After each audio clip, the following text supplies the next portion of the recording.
இந்த மாதிரி வேஸ்ட் துணி எடுத்துக்கோங்க. அடியில் வந்து ரைஸ் பேக் இல்லை கிளாத் பேக் எடுத்துக்கலாம். அதுக்கடியில் லைனிங்க்கு ஒரு வேஸ்ட் துணி எடுத்துக்கோங்க. 4 ஓரம் மட்டும் ஸ்டிச் பண்ணி எடுத்துக்கலாங்க. இப்போ 4 ஓரமும் ஸ்டிச் பண்ணதுக்கப்புறம் இது நல்ல சைடு உள்ளே இருக்க மாதிரி இப்படி டபுளாக ஃபோல்டு பண்ணிக்கோங்க. இப்போ இந்த ஃபோல்டபுள் சைட்லேருந்து 2 இன்ச்சுக்கு இந்த மாதிரி பாக்ஸ் ஷேப்பில் மார்க் பண்ணிக்கோங்க. அதே மாதிரி இந்த பக்கமும் மார்க் பண்ணிக்கணுங்க. இப்போ இதை மார்க் பண்ணதை நம்ம கட் பண்ணி எடுத்துக்க போகிறோம். அந்த மடிச்சிருக்கும் பார்த்தீங்களா, அங்கே தான் நம்ம மார்க் பண்ணணும்.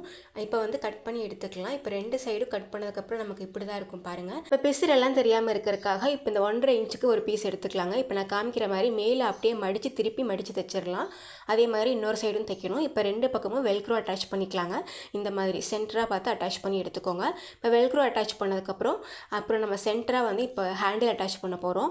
ஹேண்டில் எப்படி அட்டாச் பண்ணணும் லாங் வீடியோவில் டீட்டெயிலாக போட்டிருக்காங்க. அதுக்கப்புறம் நல்ல சைடு வந்து உள்ளே இருக்க மாதிரி திருப்பிட்டு 2 ஓரங்களில் ஸ்டிச் பண்ணி எடுத்துக்கலாங்க. கீழே கட் பண்ணியிருந்தோம்ல, அதில் தைக்கக்கூடாது. அதுக்கு மேலே ஸ்டிச் பண்ணிவிட்டு பிசுறு தெரியாமல் எக்ஸ்ட்ராவாக கிளாத் வச்சு மடித்து திருப்பிடலாம். இப்போ நம்ம கீழே கட் பண்ணோம்ல, அதை வந்து இப்போ நான் காமிக்கிற மாதிரி தச்சுட்டு இப்படி திருப்பினோம்னா நமக்கு சூப்பராக ஒரு ஹேண்ட்பேக் ரெடி ஆயிருங்க. ரொம்ப ரொம்ப சீக்கிரமாக பண்ணிடலாம். ரொம்ப ஈஸியாக பண்ணிடலாம். வீடியோ பார்த்ததுக்கு நன்றி.